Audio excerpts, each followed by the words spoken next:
Thanks for downloading another segment from the Best of the Classic Metal Show. The Classic Metal Show is heard live on Saturdays from 9 p.m. to 3 a.m. Eastern, exclusively at www.theclassicmetalshow.com. And now here's another piece of Classic Metal Show history on the Best of the Classic Metal Show. The Classic Metal Show. All right, and of course, brand new Whitesnake, Something from the Bad to Be Good release. That is Lay Down Your Love, and laying it down on guitar, the one and only Doug Aldrich of Whitesnake. Doug, how you doing, man? I'm great, Chris, man. Thanks for having me. Well, Doug, obviously, man, this record, you know, I guess it's not your first with Whitesnake, but it's your first where you are, you know, kind of the featured guy. I mean, obviously, Whitesnake will always be David Coverdale's band, but certainly you've taken front and center stage here with most of this record, man. I want to congratulate you on just a brilliant record, dude. Well, thanks so much, bro. It was really a rewarding project to work on, and like you said, you know, David's the heart and soul of Whitesnake. He always has been, and I feel very fortunate to have worked with him closely on this thing, and we're excited about it. It's got some good songs. Well, the thing that I'm reading everywhere, Doug, and I'm internet dork if there's ever been one. I read every review, especially the stuff that I really like. And from everything that I've read, you guys are basically getting two tags. You're getting Return of Whitesnake, but you're also getting doesn't sound like the '87 album. You know, it's really a record that kind of spans across the entire career of Whitesnake. There's a lot of very blues stuff like the early stuff, as well as the classic big giant sound arena stuff. When you guys were working on it, I know you played a pretty major part in the writing of it. Did you guys purposely try to encompass everything that has been Whitesnake? No, you know what? For the first time, this was like the most natural process. It was really, there was no preconceived ideas in the beginning. You know, as we got going and we got a batch of songs that had a pretty good vibe to them, then we started to think, hey, we need a song that's, you know, different, you know, something like that. But it was very natural. David and I kind of sat down with acoustic guitars and showed each other what we had, and we had lots of different things, too much material to really work on, but we focused on the ones that obviously we liked best, and it you know, it kind of turned out that way, where it's got all the elements of Whitesnake. And I think a lot of that is that, you know, David took a break for a while. He raised his family and kind of put Whitesnake to rest for a little bit, and through the process of getting it back going in 2003, touring and, you know, kind of having a step away from the band, he kind of just gravitated more towards the bluesy stuff, I think, and I'm all for that. You know, I love the classic Whitesnake. All the versions of Whitesnake are amazing for different things, but we just were lucky enough to get this record to have a bit of all those eras of Whitesnake, so we're very happy about that.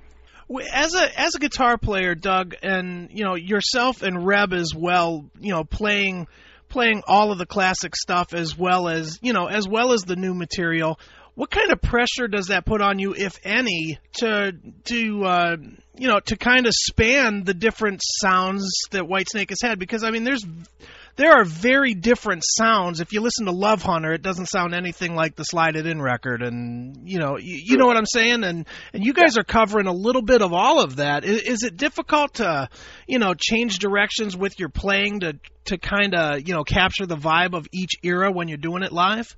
There's a little bit of pressure about that, but you know, every musician has a different interpretation about how to approach those songs, and we try to maintain the integrity of how it was recorded as much as possible without copying it. But you know, there's room for us, especially for Reb and I, to put our stamp on songs, and it's really great working with Reb because he and I have different styles naturally, so they complement each other. And if something is a little more leaning in the direction of this way, then I might take the lead on that. If something's leaning a little more in another direction, Reb might take it. And it's really, whatever's best for the tune.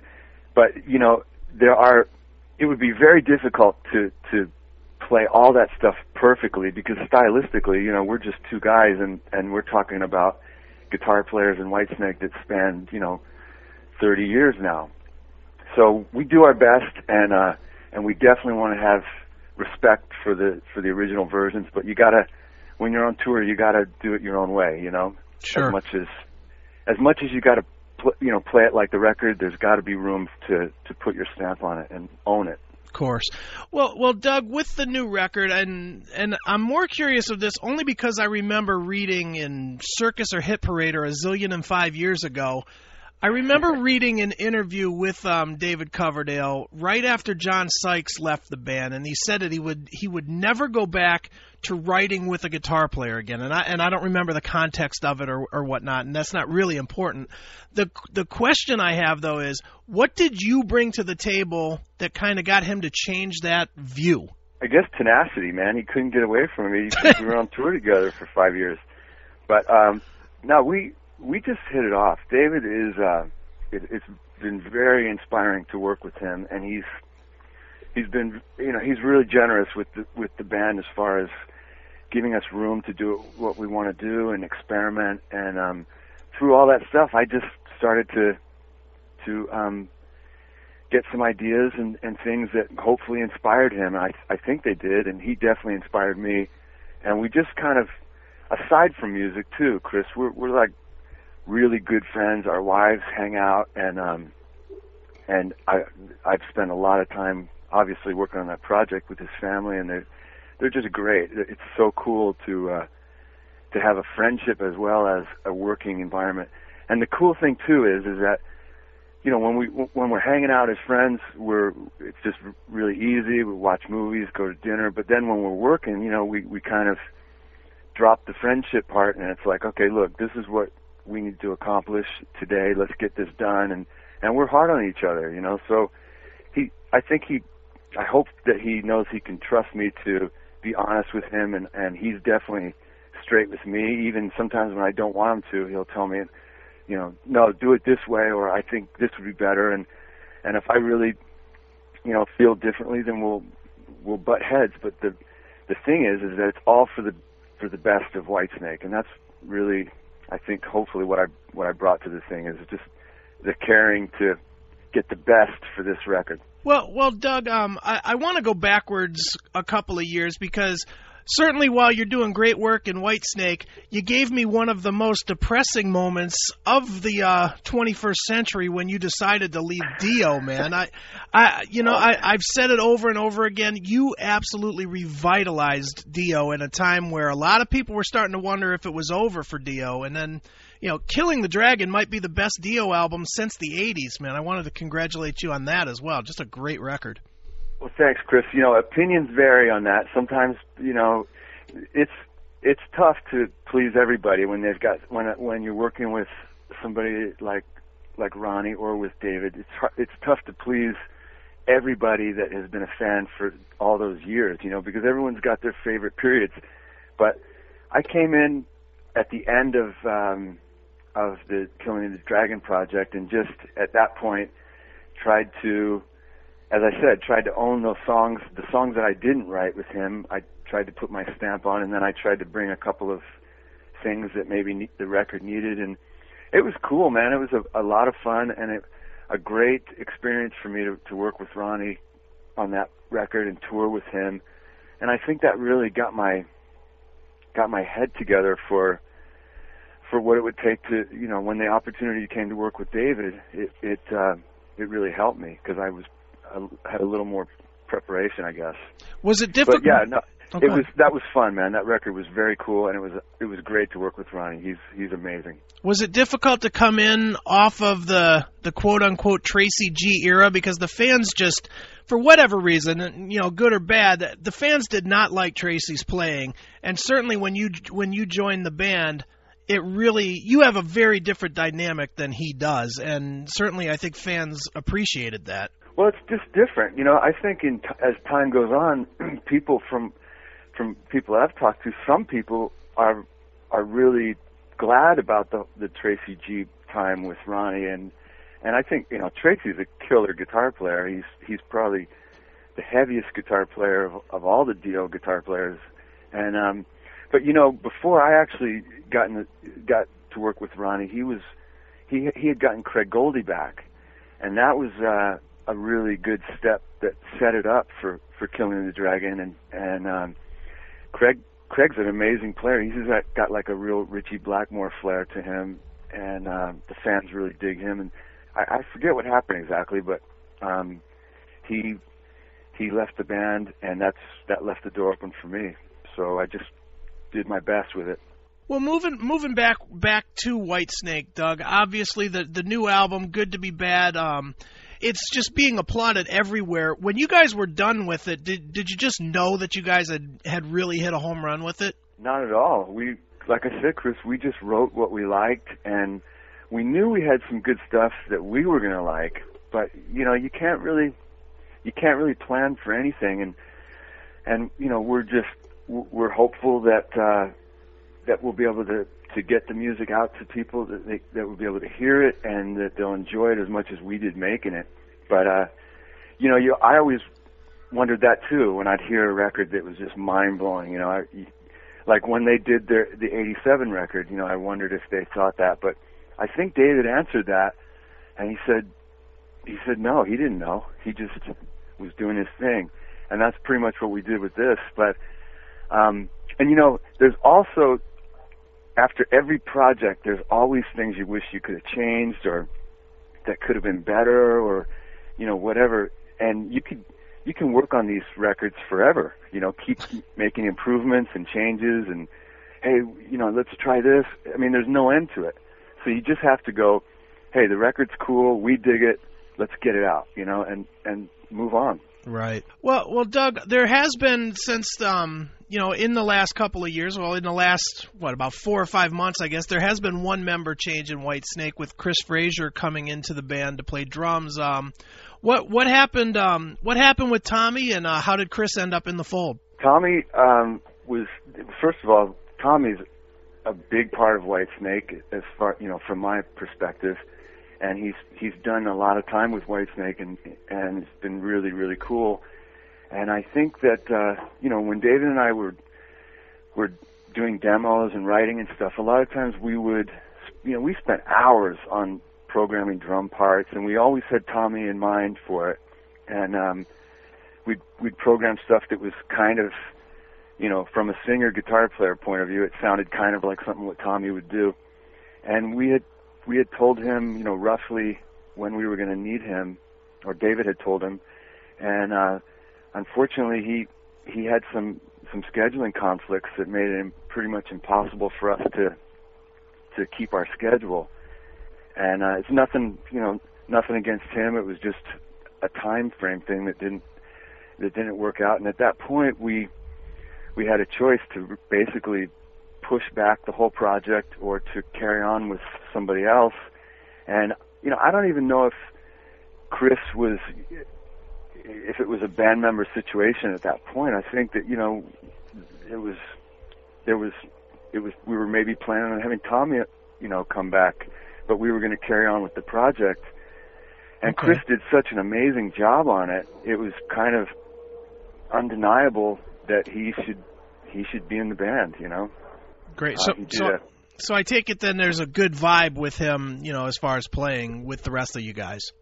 Yeah, there's no way you can replace somebody like Tommy Aldrich, and you got to have somebody come in and bring something different. Like you said, somebody's got to, that person who replaces Tommy's got to bring something to the party. And Chris he's a different kind of drummer. He's a little more of just from my perspective, he's a little more of the pacey kind of player. He's naturally does these double kick fills that remind me a little bit of Cozy, and he's got his own kind of thing that we have to tame him down because he's extremely talented. He can play anything, but on the record he really put a great groove on everything, and it just felt good. And he is a very cool guy, so we're excited about it. Great.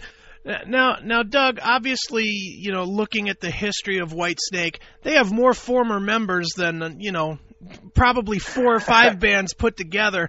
Yeah. I guess the obvious question, is do you worry about that at all? Because, David has, 10 different guitar players that have played in Whitesnake. Do you worry that at some point, whether it's just a change in his attitude or the big push comes to do the classic lineup Whitesnake or whatever, do you worry that you could at some point find yourself out of a gig? No, I hope that we will carry on with this lineup because it's a really good lineup. But I'd be the first person to. Well, I don't know about the Whitesnake lineups, but I told David, hey, I'd love to see you in Blackmore, and I guess it's Mark III or Mark IV version of Deep Purple. Right. Yeah, I'd love to see you guys do a tour and a record or something. And he's like, oh, I don't know. I'm very happy with what I have now. And I think as far as changes in Whitesnake, it's a situation where maybe people change a little bit in terms of what their goals are, but David's always kind of maintained a integrity with Whitesnake, and he's looking for people that are on board with that. And as I know, because I've been in bands where people changed, and it's just the way it goes in this business. But the good thing is that as long as he's there, then it's going to sound like Whitesnake. Well, Doug, going back in your history, do you ever look back at some of your previous bands, specifically the pictures of yourself in some of those bands, like when you were in Lion or Hurricane, and go, Jesus, what was I doing? Oh, of course, man. Of course you do. Those. At the time, you think, hey, I look pretty cool. But, and that's going to happen now too. I'll look back 20 years from now, and I'll be like, oh my gosh, what the hell was I doing? But for the time, that's the style that's in, and I've always kind of looked different than normal people. I've gotten used to that from when I was a kid. Right. But yeah, it's funny, man. Styles change. I can't really get into the how the tight pants on the bottom has kind of come back in style. Yeah. Especially with girls, they're wearing those real tight pants, and then they got the waist that comes up a little higher.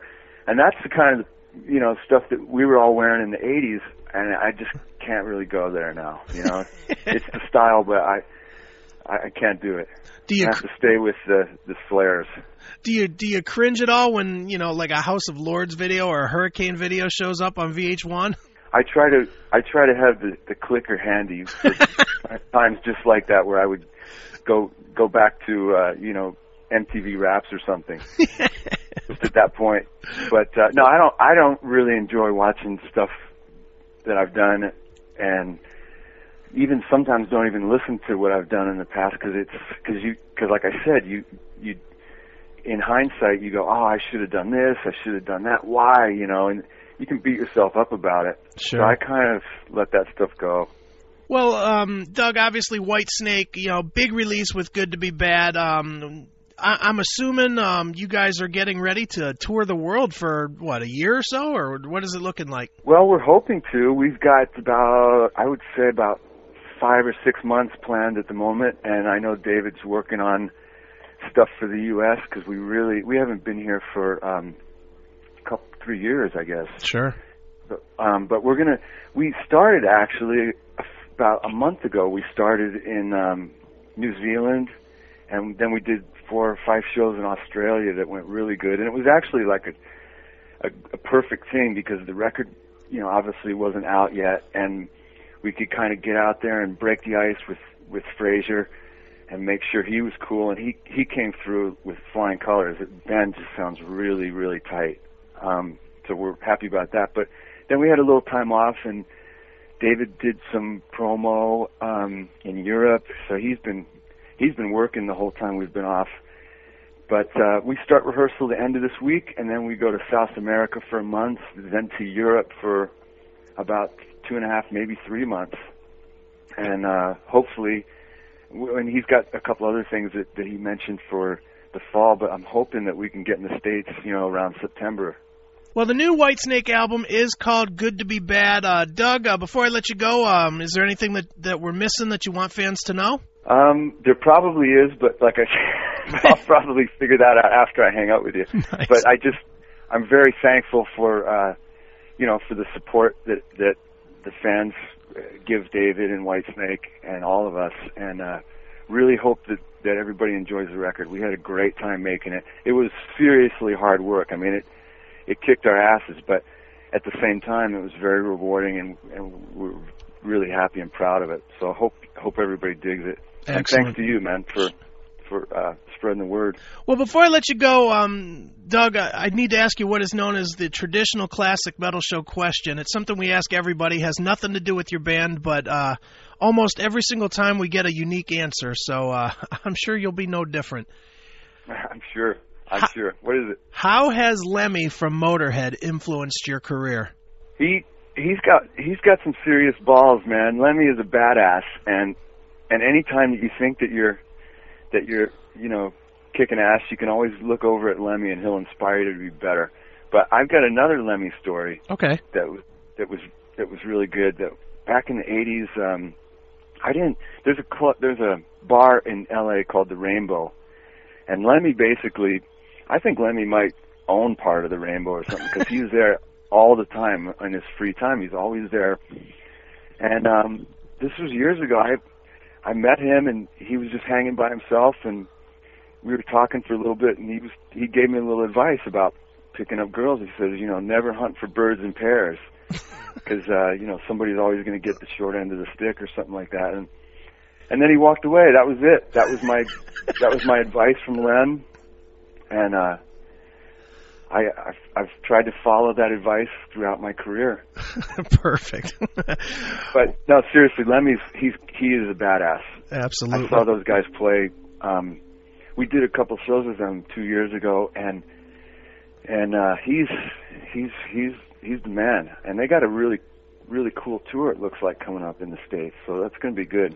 Yeah, it almost makes you wish you weren't going to be touring around to see that. Heaven and Hell and Judas Priest and them and Testament. Wow. Yeah, that's a kick-ass package right there. Oh yeah, definitely. It's gonna be really cool. But yeah, those guys are great, man. Motorhead. Phil is a friend of mine, and Mickey too. Okay. And they had actually when we played this festival in Germany, they asked me to. They said, "Hey, do you want to play Killed by Death?" I think nice. Killed by Death. Yeah. I think it's called. They said, "You want to play that with us on stage?" And I couldn't actually stay. We had to book out of there because I had a flight to catch to get back to the U.S. But okay. I'm kicking myself in the ass for not doing that. I mean, how many chances do you get to jam with Motorhead at a festival? Yeah, no kidding. Wow. Well, as we said, the new Whitesnake album is Good to Be Bad. And Doug, I want to thank you for taking the time. And as a tradition on the show, we always let the guest pick a departing track to end the interview with. So what would you like us to play? Well, I've been listening to a bunch of UFO lately, and there's a song, I think it's called Venus. It's on the Walk on Water record. I think okay. It is. Yeah. You know that track? Yeah, absolutely. Is that cool to play that one? Sure, absolutely. Yeah, I dig that. It's good stuff, man. All right. So, Chris, thanks, bro. I really appreciate it. Not a problem, man. And here we go. Here's some UFO, as requested by Doug Aldrich, right here on Your Classic Metal Show. Thanks for checking out the Best of the Classic Metal Show. You can tune into the Classic Metal Show live every Saturday night from 9 p.m. to 3 a.m. Eastern, exclusively at www.theclassicmetalshow.com.